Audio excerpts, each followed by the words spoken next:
السلام عليكم ورحمة الله وبركاته. ازيكم يا احلى اخوات واحلى متابعين واحلى عيلة، عيلتي الجميلة؟ ازيكم؟ عاملين ايه؟ يا رب تكونوا بخير.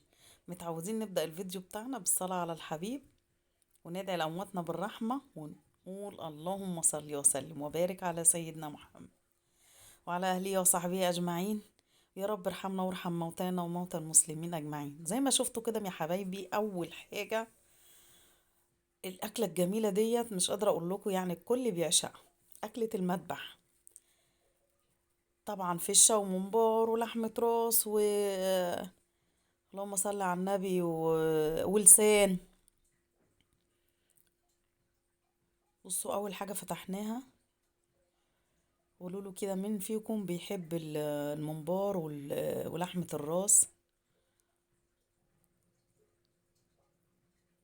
أول حاجة فتحناها كده، شفتوا؟ دي الفشة، دي لحمة الراس. لحمة الراس طلع فيها عين، راجل ادهاني وانا ما خدتش بالي. قولوا لي مين فيكم بيحب العين. ودي مخاص يا حبايبي، غسلتها غسلة حلوة، وبعد ما غسلتها بملح ومية وخل وليمون طبعا. أنا الحاجات دي كلها اشتريتها من بره، والمخاصي ديت مرات خالي حبيبتي كانت ذابحة واديتها لي وقالت لي انت بتحب المخاصي، قلت نجرب. اول مرة بصراحة اعملها، اول مرة اعمل المخاصي دي واول مرة ادوقها. كنت مجرد ما اسمعها اقرف منها، انما لما جبتها بصوا غسلها ومخليها زي الفل ازاي. كلتها بصراحة كان طعمها تحفة. حطيت ميه غلت وحطيت فيها بصلايه وورق لورا وحبهان من غير ملح، عشان الحاجات دي بتاخد سوا قوي يا جماعه، لازم نكون متفقين. فطبعا ما نحطش ملح عشان ما يوقفش سواها. واول ما الميه غليت حطيت لحمه الراس باللسان مع المخاصي، والناحيه التانية حطيت فيها الفش. اخدوا حوالي تقريبا ساعه على النار. ساعه، اول ما الميه تغلي تنزليهم ربع ساعه او تلت ساعه يغلوا، وعلى نار هاديه توطي النار عليهم. كده طلعت الفشة استوت، اي حاجة كانت بتطلع تبرد اقطعها. دي الفشة استوت الاول. تاني حاجة قلت بقى اما اعمل بقى عشان الجريمة تكمل، كفتة مع اكلة السمين الجميلة دي. طبعا كان عندي حتة لحمة صغيرة، رحت قلت ايه، احط لها رغيفين فينو زي ما شفتوا كده يا حبايبي. بشيل الفينو، الحتت المحمرة من تحت ومن فوق، وجبت الكبة بتاعتي وقطعت رغيفين الفينو، يعني ما كانوش رغيفين كاملين، كان رغيف حوالي رغيف ونص كده. شلت الحتت المحمرة من فوق من على الوش كده، اللي هي القشرة الحمرا دي زي ما شايفين يا حبايبي. ورحت منزلة تقريبا ربع كوباية مية، عشان تدي للكبة روح انها تتحرك، او تدي يعني طراوة للفينو. هو كان طري مش ناشف، انه يلف في الكب. حطيت شوية ملح وبصلاية حلوة محترمة كده، ونحط بقى شوية فلفل اسود.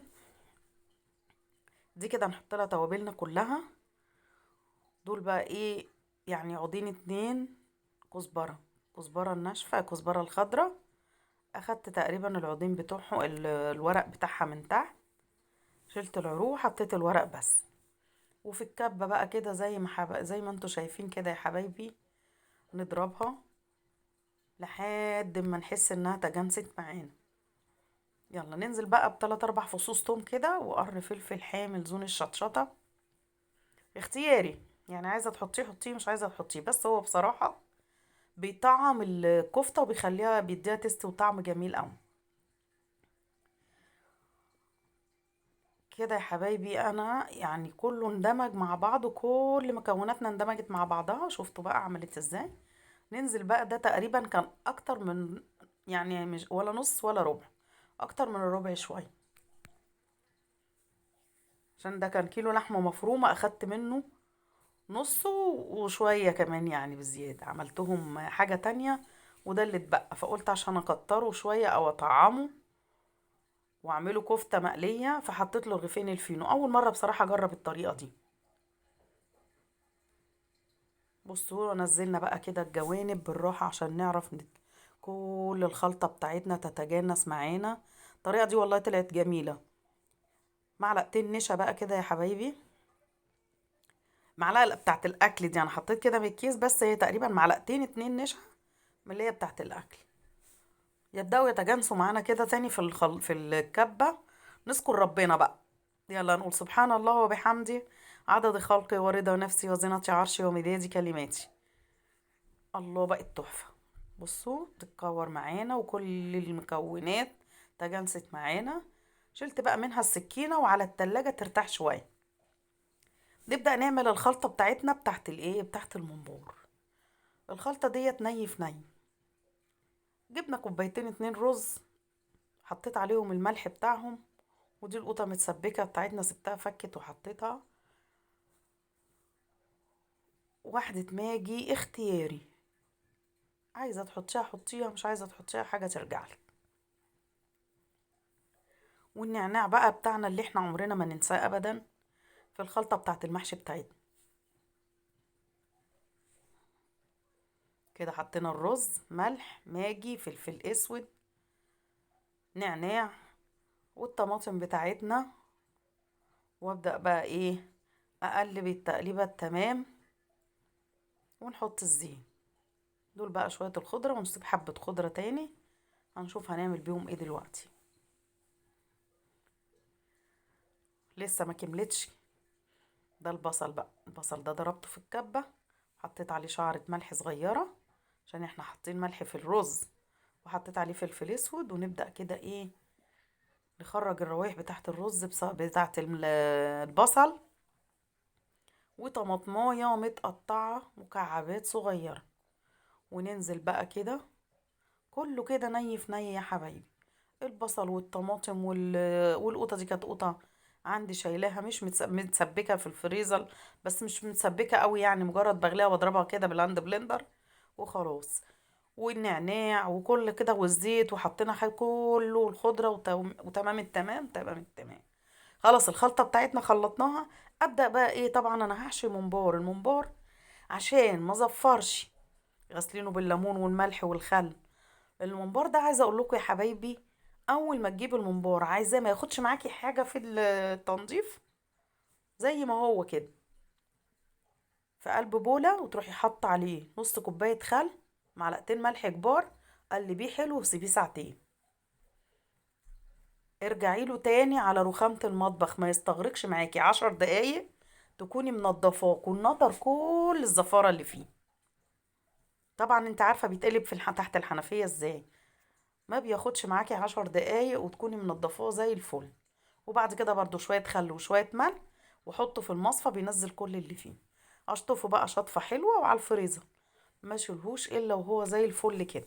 الخل بيخلي لحم الممبار ده بصراحة بيقزقز. وانا يا حبايبي بحب احشي الممبار على الناحية اللي هي فيها دهن. يعني لما بقلبه عشان اغسله ما برجعهوش تاني، يعني بحشي اللي جوه ده الناحية اللي فيها دهن، الناحية الملسة دي هي اللي بره. وطبعا احنا بنحشي بناخد كل ما بعوز حبة رز باخدهم في الطبق كده، عشان لو فاض مني رز اعرف اعمل بيه محشي، ما يبقاش فيه اي سنة زفار. فهمتوني يا حبايبي؟ في ناس يعني بتحب تحشي تقلب الممبار، تغسله تجرده وتنضفه وترجع تقلبه تاني. فده كل الدهون بتاعته بتنزل فين؟ بتنزل في المية اللي انت بتسلقيها. فمعنى ان انت بتنزل في المية اللي بتسلقيها تبقى انت كده ما استفدتيش بيه حاجة، ما اخدتيش الطعم بتاع الممبار الحلو. انما لما تحشيه الرز بيستوي فين؟ بيستوي مع الدهون اللي جوه الممبار. طبعا بتشيلي منه اي شوائب اي حاجة، نضفيه تغسليه غسلة حلوة، تبدأي تحطي بوزه في الحنفية يتقلب معاكي اوتوماتيك. في لحظة يكون اتقلب معاكي. مجرد ما يتقلب معاكي على طول تجرديه وتنضفيه زي ما قلت لكم كده بالملح والخل. واحشيه على الدهون اللي جواه. الدهون بقى الرز مش قادرة اقول لكم بياخد طعامة الدهون دي، بيبقى فل كده. طبعا الكفتة بتاعتنا ارتاحت، صبعناها. بعد ما صبعتها سبتها بقى شوية، وادي الممبار استوى بتاعنا بقى زبدة. نزلناه كده في مية بتغلي، حطينا لها طبعا ورق لورا وبصلاية وشوية ملح وخلاص. طبعا جه ابني بقى ما شاء الله نكد عليا وقال انا مش جاي لي ناس، مش هاجي اتغدى معاكم، ما تعملوش حسابي في الغدا. كانوا اخواته هياكلوا، رحت قلت لهم لا كده مش هينفع. طب اعمل ايه يا ربي؟ انت تعبتني يا ابني. رحت معبيه لهم كل واحد طبق، وقلت لهم مع نفسكم روحوا بقى مع نفسكم، حمروه وتعشوا مع نفسكم. بصوا، ام العيال ديت شايله الهم للممات على رأي المثل. وطبعا انا ما اديتهولهمش كله، انا اديتهم وخليت لنفسي حبه.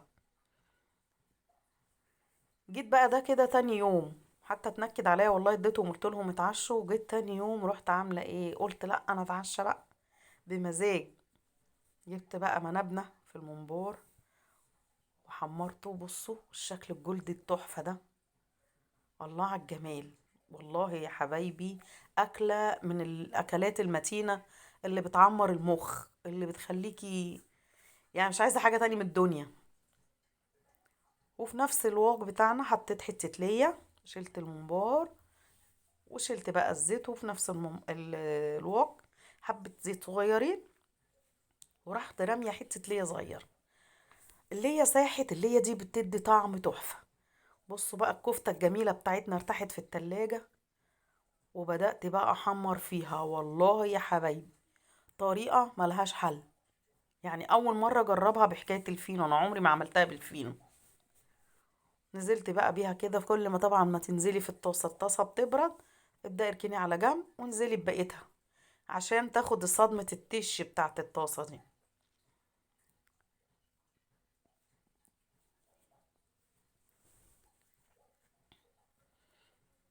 كده أول حاجة عملنا الممبار وركناه على جنب، وادي الكفتة بتاعتنا.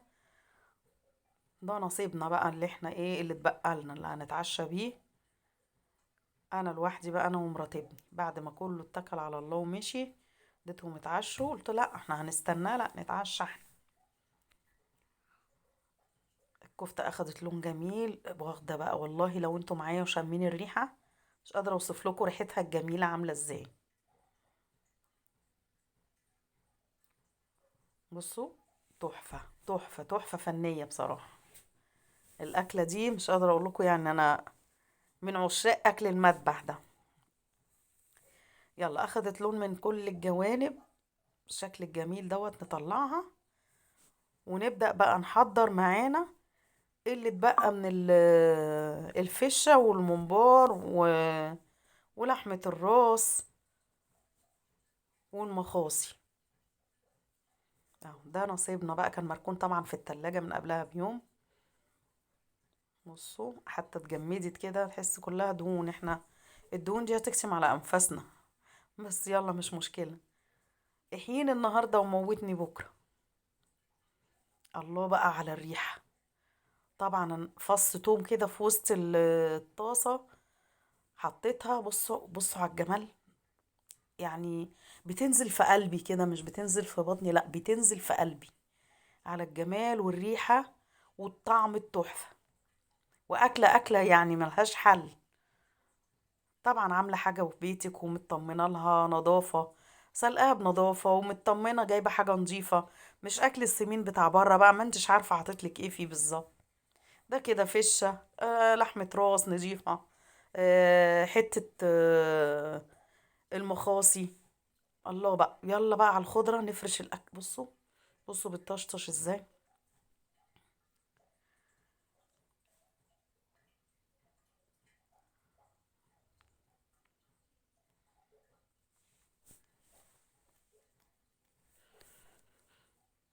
يلا نروح نجيب الكفتة. كده خلاص خلصنا 3 اطباق ملهمش. تخيلوا بقى لو هتجيبوا ال3 اطباق دول من بره هتجيبوهم بكام؟ ده غير ما انا بنتي اخدت طبق اتعشت بيه، هي وجوزها واولادها، وبنتي التانية نفس الطريقة، و... وابني عملت له طبق هو لوحده. بصوا على الجمال، فلفل اسود بقى وملح. ولازم ادوق، بدي ادوق، بدي اطمن. عملته وفرقته وما اكلتش، يعني فرقته وما اكلتش حاجه ما اكلش انا كمان بقى، لا اطمن بقى وادوق. الله الله الله على الجمال. بصوا بقى شكل بقى حتتين فشه كده على حبتين زور، لا رقيش وكول بقى يا معلم. الله، ايه رايكم؟ اتفضلوا معايا. لو عجبك الفيديو ما تنسينيش بدعوه حلوه ولايك وشير سبسكرايب لتيتا زوزو. استاهل بقى كام لايك على الجمال ده. السلام عليكم.